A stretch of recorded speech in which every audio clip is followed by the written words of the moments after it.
작년도 위험성 평가 결과를 찾습니다. 날짜를 바꿉니다. 결제를 받고 이게 올해 위험성 평가다. 최악의 결과입니다. 그죠? 최악의 결과.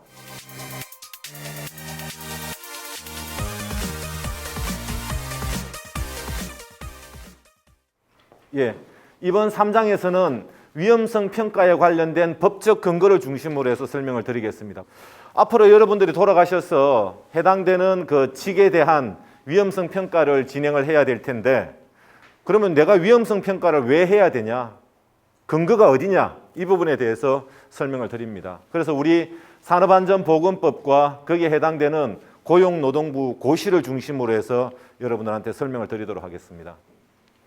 자, 먼저 산업안전보건법 제36조 위험성 평가 실시에 관련된 내용에 보면 법적으로 해서 우리 모든 사업주가 위험성 평가를 하도록 이렇게 정의가 되어 있습니다. 그래서 사업주는 건설물, 기계기구, 설비, 원재료, 가스, 전기, 분진, 근로자의 작업 행동 또는 그 밖의 업무로 인해서 유해 위험 요인을 찾아내고 위험성에 있는 크기가 허용 가능한 범위인지를 평가하는 것, 그게 위험성 평가라고 이야기를 해요.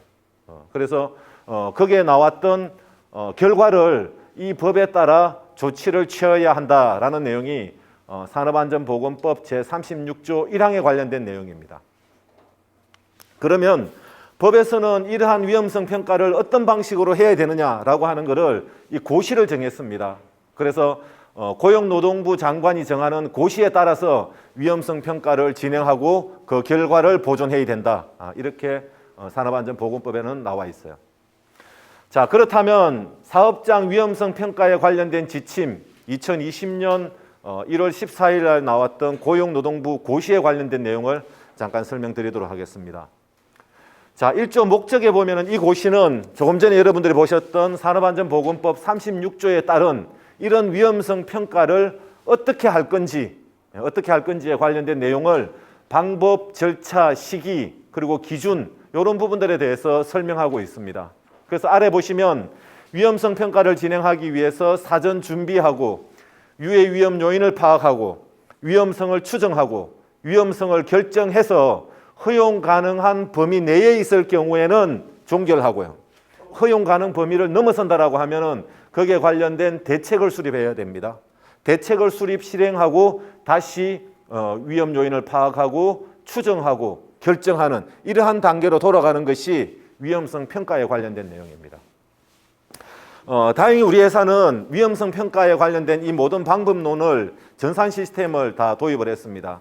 그래서 예전에는 엑셀 양식이라든지 워드 양식을 통해서 여러분들이 직접 평가를 했는데 회사에서 그 부분에 대해서 전산 시스템을 도입을 했어요.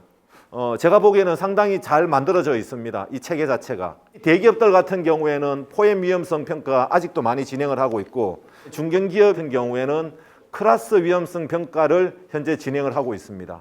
그런데 현재까지 우리가 진행하는 방법은 위험성 평가 포엠 위험성 평가 기법이다. 이렇게 말씀을 드립니다. 자, 고용노동부 고시에는 용어들이 쭉 나오는데요. 제가 중요한 것만 말씀드리겠습니다. 위험성 평가, 유해 위험 요인, 그 다음에 유해 위험 요인 파악, 그 다음에 위험성과 위험성 추정, 결정 이런 내용들이 나오는데요. 첫 번째 위험성 평가에 관련된 내용만 한번 보도록 하겠습니다.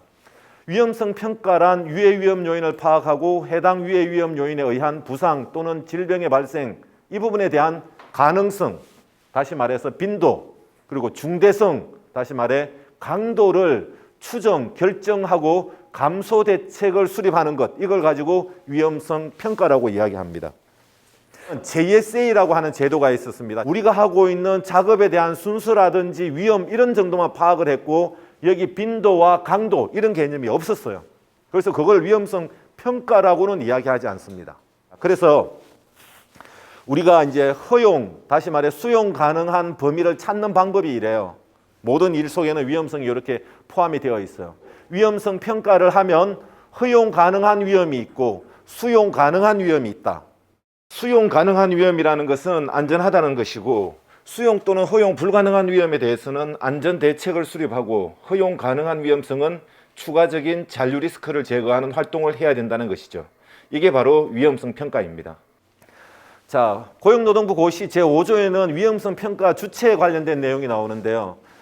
사업주는 스스로 사업장의 유해 위험 요인을 파악하기 위해 근로자를 참여시켜야 된다. 근로자의 참여에 의해서 위험성 평가가 진행이 돼야 된다라고 하는 내용이 1항에서 이야기를 하고 있고, 두 번째는 작업의 일부 또는 전부를 도급하여 행하는 경우에는 도급인과 수급인이 각각 위험성 평가를 실시해야 된다라고 하는 게 고시에 관련된 두 번째 내용이고요. 그 다음에 세 번째는 도급 사업주는 수급 사업주가 실시한 위험성 평가 결과를 검토하여야 된다. 자, 예를 들면 우리 회사 식당, 우리 회사 보안, 그 다음에 청소, 조경 이런 부분들이 있습니다. 이런 부분들은 대부분 이제 도급 사업으로 해서 진행이 되고 있습니다. 그래서 그분들이 위험성 평가를 진행하고 우리 회사가 그 결과를 검토하고 필요한 경우에는 개선을 유도해야 된다라고 하는 내용이 여기에 들어와 있고요. 그 다음에 6조 근로자 참여에 대한 내용, 아까 우리 법에도 있었습니다. 사업주는 위험성 평가를 실시할 때 다음 각 호의 어느 하나에 해당되는 경우 법 제36조 2항에 따른 해당 작업에 종사하는 근로자를 참여시켜야 된다. 오늘 직에서 참여하고 계시는 조장님들이 위험성 평가 교육에 참여하고 계시는데 여러분들 혼자서 위험성 평가를 하면 안 돼요. 가장 안 좋은 케이스, 작년도 위험성 평가 결과를 찾습니다. 날짜를 바꿉니다. 결제를 받고 이게 올해 위험성 평가다. 최악의 결과입니다. 그죠? 최악의 결과. 그죠? 또 안 좋은 것, 위험성 평가를 해보니까 야, 이거는 개선이 안 돼. 누가 보더라도 이거는 위험한데 이거 작년, 재작년에 계속 회사에다 이야기를 했는데도 거기에 관련된 대책이 없어. 근데 이번에 또 위험 등급을 올렸다라고 하면은 대책은 없고 등급만 높아. 심사할 때 이걸 가지고 계속 지적을 해. 덮자. 최악이죠. 그 다음에 또 한 가지, 위험성 평가를 해야 되는데도 불구하고 손으로 하는 게 아니고 머릿속으로 하는 거예요. 그래서 내가 판단을 해보니까 저 작업은 위험한 게 없어. 그래서 위험성 평가에서 빼버리는 거예요. 우리가 만약에 사고가 났다라고 봤을 때, 물론 사고가 나면 안 되겠습니다만, 만약에 사고가 났을 경우에 제일 먼저 접근하는 게 위험성 평가입니다. 그래서 이 사고가 사전에 어떠한 예방 활동을 했는지 위험성 평가를 찾아봐요. 두 가지 케이스가 있겠죠. 첫 번째는 위험성 평가를 하긴 했는데 거기에 관련된 대책이 잘못된 거고, 두 번째는 위험성 평가에서 누락된 거예요.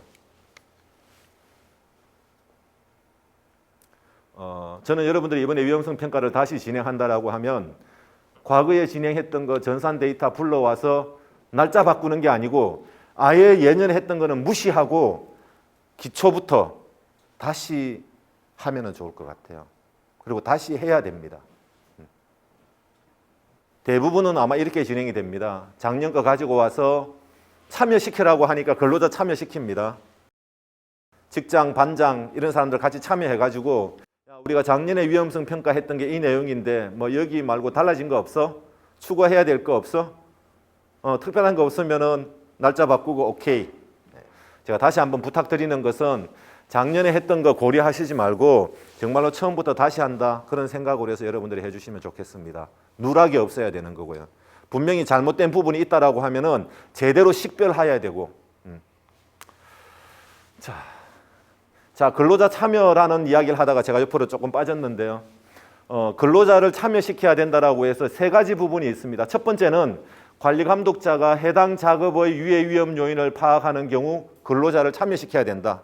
그러니까 관리 감독자 혼자서 진행하는 게 아니고 근로자를 참여시켜서 위험성 평가를 진행해라라고 하는 게 첫 번째. 두 번째는 위험성 평가 감소 대책을 수립하는 경우, 위험성 평가를 진행할 때만 근로자 참여시키지 감소 대책 수립할 때 근로자 참여시키지 않는 경우가 많이 있다. 그 다음에 세 번째, 위험성 평가 결과 위험성 감소 대책 이행 여부를 확인하는 경우.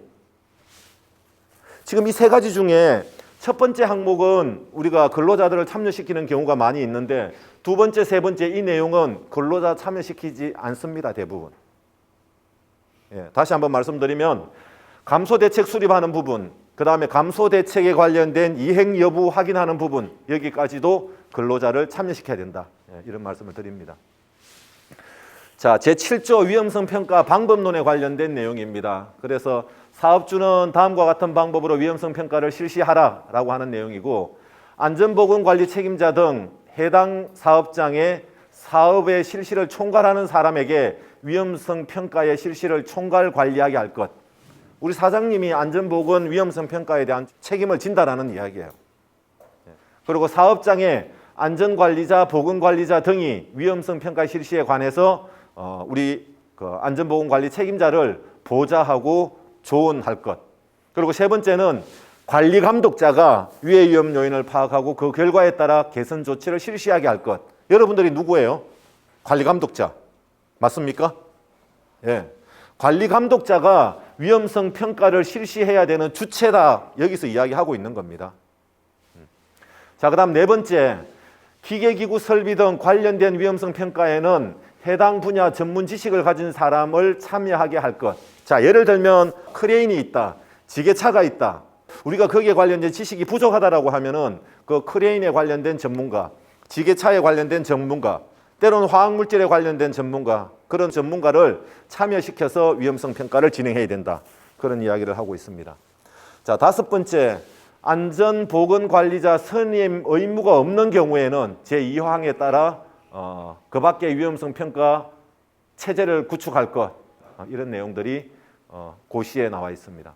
예, 1항은 위험성 평가 실시에 관련된 내용이고, 두 번째 위험성 평가 방법 중에 교육에 관련된 내용입니다. 그래서 사업주는 위험성 평가를 실시하기 전에 위험성 평가에 관련된 교육을 실시하여야 한다. 그래서 오늘 여러분들 제하고 지금 진행하는 이 내용이 이 조항에 관련된 내용입니다. 예. 다음 세 번째, 사업주가 위험성 평가를 실시하는 경우 산업안전보건 전문가 또는 전문기관의 컨설팅을 받을 수 있다라고 하는 내용이고요. 그 다음에 네 번째, 다음 각 호에 해당될 경우에는 고시에 따른 위험성 평가 결과로 본다라고 이야기했습니다. 첫 번째는 안전보건 진단에 대한 내용, 두 번째는 공정안전보고서 PSM에 관련되고, 세 번째는 근골격계 부담자금 위해 요인 조사, 그 다음 네 번째는 그 밖의 제도, 만약에 이런 걸 실시할 경우에는 그 역시도 위험성 평가로 본다, 이런 내용이 되겠습니다. 기록 보존에 관련된 내용은 위험성 평가를 실시하고 나서 그 결과는 몇 년간 보관하면 될까요? 몇 년? 3년. 3년입니다. 예, 3년간 보관하면 되겠습니다.